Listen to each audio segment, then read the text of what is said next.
Alright guys, so there is a lot of things we have to talk about in this video, but before we get started with all that, I do have to mention a couple things. Number one, this video was made possible by Sony.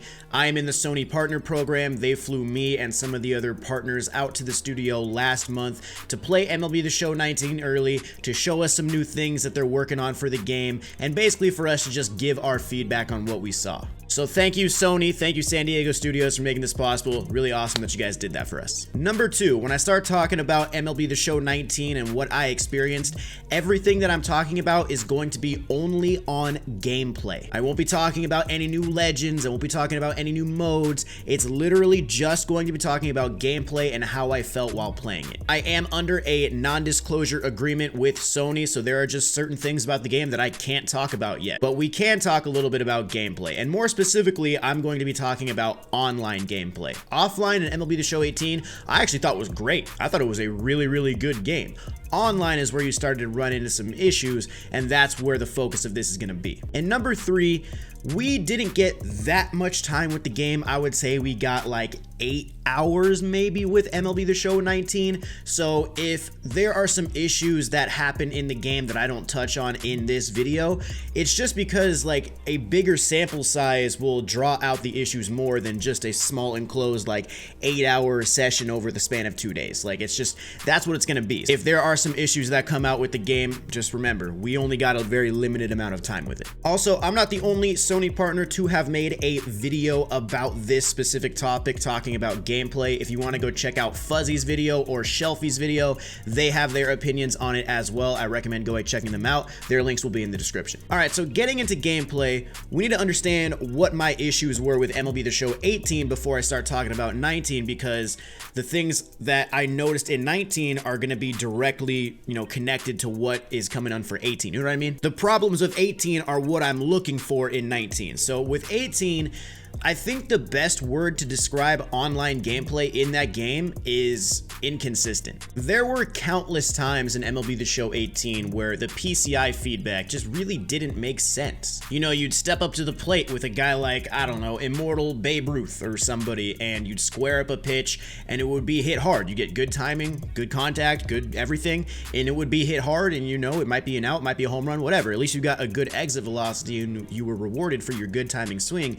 And then you have the next guy come up to the plate, let's say, I don't know, Griffey, and you have pretty much the same swing with the same user input, and you would get like a pop-up to second base. And it's just like, what am I necessarily doing wrong here that's causing this one to be a hard hit ball and this one to just be a pop-up? And not everything is expected to be a hit. Of course not. That's not the way baseball works. That's not what, people are complaining about. They're complaining that the exit velocities just don't really match up with the feedback that they're given. Another thing with the past two MLB The Show games, 18 and 17, is good timing was usually not rewarded more than in 17 late swings and in 18 early swings. Everybody knows the motto from MLB The Show 17, be late, be great. If you swung late, you were going to hit the ball with a higher exit velocity than you did if you had good timing. That's the way it worked, man. That was the hitting engine. In 18, the late swings weren't as OP, but the early swings were pretty OP.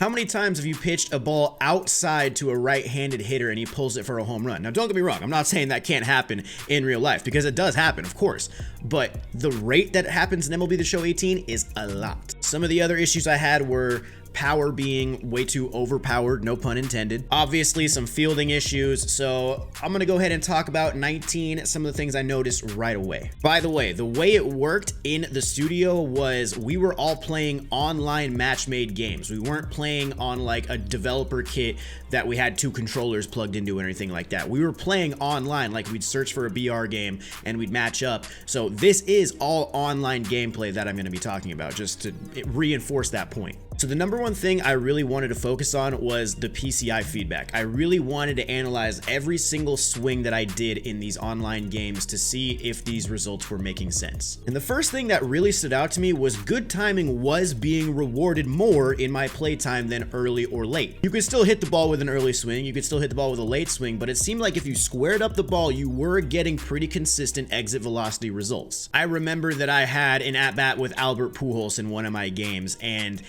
somebody somebody threw me a low and away pitch, and I had a pretty late swing on it, and I just kind of tapped it to right field, or like over the second baseman's head, so it wasn't like a crazy high exit velocity, but I had to reach out for the pitch, so it really made sense in the feedback. Like, okay, I reached out for it, popped it over the second baseman's head. It wasn't a crazy exit velo, so it's not like the, you know, the power on the card was overtaking everything. It felt pretty natural. Basically, I noticed that good timing was actually pretty good. Like, it actually seemed to have a lot of positive results. I was hitting the ball consistently with multiple different types of hitters, which is another thing I'll talk about here in a few minutes, and it just seemed to be like you were getting rewarded for good timing. Now, also kind of going off the whole timing thing, I want to talk about pitch speeds. Pitch speeds in 18, let's be real, they were pretty slow. The fastball was pretty ineffective this year. You couldn't really throw it high in the zone. You might be able to get away with painting it like on the outside corner a little bit here and there, but for the most part, especially at higher levels of competition,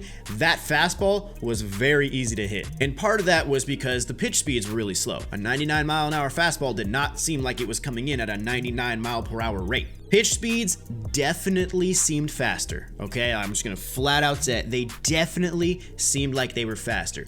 The only thing I'm gonna say about it, though, is I kind of want to reserve my judgment fully because I am used to playing on a monitor with a very low response time. We were playing on TVs that had, 5 millisecond response time. So it's a little bit different than I'm used to. I was still able to adjust my timing, but until I get my actual hands on the game and see the pitch speeds right there, for me personally, I still feel like I can't totally make a solid opinion on how I felt about them. They definitely seemed faster. I'm not saying they're, the same or they're slower or anything like that. They definitely seemed faster, but by how much, I'm not really sure yet. Once I play the game at my own setup and in my own, area, then it might make more, it might give me more of an idea. All right, the next thing I want to talk about is going to be contact hitters. Contact hitters really didn't matter in MLB The Show 18, let's be real. Power was the only stat that really mattered. And in one of the recent developer streams, Ramon actually said that contact hitters in the back end of the game just straight up weren't getting hard exit velocities on pretty much anything. If you square up the ball with a contact hitter like D. Gordon or Tony Gwynn or somebody like that, the ball was not hit very hard. You might be able to like sneak a base hit up the middle every here and there, or through the right side, but for the most part, you were probably getting a shallow fly out, or you were probably getting a small ground ball to second base or something like that. It just really didn't seem like any power came off of their bat. Even though they're not power hitters, they still should be able to hit some hard line drives. And I can certainly say that the contact hitters definitely had a little bit more pop in their bat. I'm not saying they were hitting bombs, not saying they were hitting crazy far balls to the wall or anything like that, but they were hitting the gap and hitting it hard a lot more consistently. Now, one thing I want to touch on with that is everybody wants contact hitters to be super viable this year, and they want to have these contact hitters in their lineups. Personally, I don't think that people are really going to use contact hitters that much anyway. I think people might put them at either like the 1 spot or the 9 spot. But if you have a guy that has power and speed, a guy like Griffey or somebody like that, you're not going to like sit him for a guy like Ichiro or somebody along those lines, I still think most people are going to stack their lineup with power, even though contact hitters are more viable. Because think about it, if you're a pretty decent player at the game and you can square up a pitch with pretty much any player in the game, contact, power, whatever, why would you take power away from yourself when you're going to be able to square up that pitch with both guys? So if you're not that good with the PCI, you might have more contact hitters in your lineup, because you're going to have a bigger PCI, they're going to have higher vision, it's just going to be a little bit easier for you to hit. But if you're a good player who has consistent PCI accuracy, I still think a lot of those players are going to have a lot of power in their lineup versus a lot of contact. Basically, what I'm trying to say here is contact hitters will be more effective this year, but I still don't think we'll see them at a super high rate like we saw power this year. Contact hitters will have a role this year for sure. They will be viable, but I don't expect people to have a ton of them in their lineup. All right, so those are the main things I kind of took away from hitting. I didn't really focus on bunting too much. They have showed or tried to show that bunting is going to be more effective this year in bunting situations, so it shouldn't be something that's going to be able to be exploited like it was in MLB The Show 16. But I do think with the changes they've made, bunting should be able to, like, you know, work out when you have a pitcher on the mound and you're trying to do a sacrifice, or a pitcher at the plate, I'm sorry. But I want to go ahead and jump into a little bit about defense, because defense, you know, has had some, you know, complaints about it as well, specifically with urgency in the outfield, jogging to the ball. Now, I can say honestly, I didn't see anybody jogging to the ball in my time played with MLB The Show 19, but I don't know if that means it's completely gone or if I just didn't get a chance to see it. So jogging to the ball, don't know if it's fixed or if it's still in the game. Not sure about that. In my 8 hours playing with the game, I didn't see it at all. But one thing I will say is you are going to want to have good defenders on the field this year. You're not really going to want to have those guys with 50 fielding and, you know, 50 arm strength. Like, you're not going to want to put that diamond Kyle Schwarber in the outfielder behind the dish, because these guys are actually making a difference this year. Defense will matter. A lot of people agree that Ken Griffey Jr. was the best card in MLB The Show 18 because he had power, he had speed, he had fielding. He was a 5-tool player. He had everything. And you could definitely tell that he was a better defender in MLB The Show 18 than a guy like, I don't know, Babe Ruth or, you know, some lower rated outfield guy. But this year, it's going to stand out by a lot more. It's going to be interesting to see if people want to put JD Martinez in their lineup this year, if he's going to play a pretty poor left field or right field. These high-level outfielders were getting to the ball quick. They were throwing the ball quick. There are some new animations out there that let them get rid of the ball quicker and things along those lines. Outfield defense, particularly for me, is going to be a big deal this year. With infield defense, I definitely saw some new double play animations and things along those lines, but as far as situational stuff, like the situational awareness, I didn't get too many chances to really test that out, so I'll have to wait more when the game comes out to see what I feel about all that and if I think it truly has been improved. The last thing I want to touch on is probably my favorite thing they've added, my single favorite thing they've added to gameplay this year, and that is the off-the-wall indicator. There were so many inside the park home runs or triples, or, you know, guys being able to take an extra base when in real life that wouldn't happen because the guy would play the ball off the wall pretty well. Like, think about how many inside the park home runs you got this year in online play. You probably got a solid amount. And a lot of it was because the ball would just come off the wall and you wouldn't really know as the player where to field it. You might think you're in the right position. You might think you have yourself lined up with the wall to get that bounce, but your guy doesn't put his glove up, or he, you know, starts chasing the ball and he's like running over it and things like that.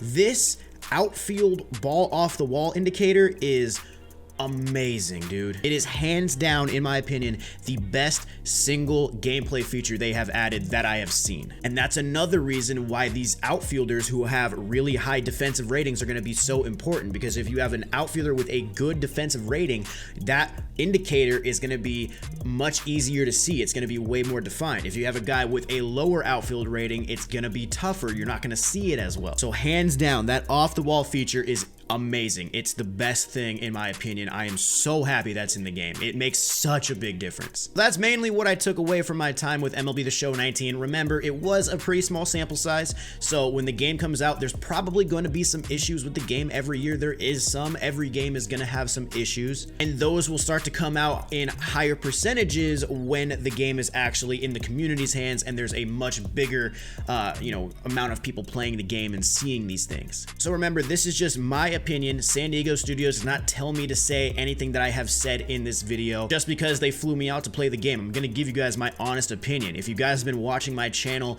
all year through MLB The Show 18 and 17, I have made it very clear how I have felt about MLB The Show in the past 2 years. It's no secret that I don't think the game has been up to its full potential, and trust me, the developers know that. So this was all my honest critique. I really am looking forward to 19. I really think they're on a good track right here, and I'm excited to see what happens when the game comes out. So that's gonna be it for me today, guys. If you have any questions about gameplay, feel free to leave them in the comments. I can't talk about new modes, I can't talk about legends or anything like that, just gameplay. Drop them down in the comments. I'll actually go ahead and read it and see if there's anything I can answer to kind of give it a more in-depth, feeling. But anyway, thank you guys for watching. Drop a thumbs up if you enjoyed. Subscribe to the channel if you want to keep up with everything MLB The Show 19 leading up to the launch. Hopefully you guys enjoyed. I'll see you in the next one. Peace.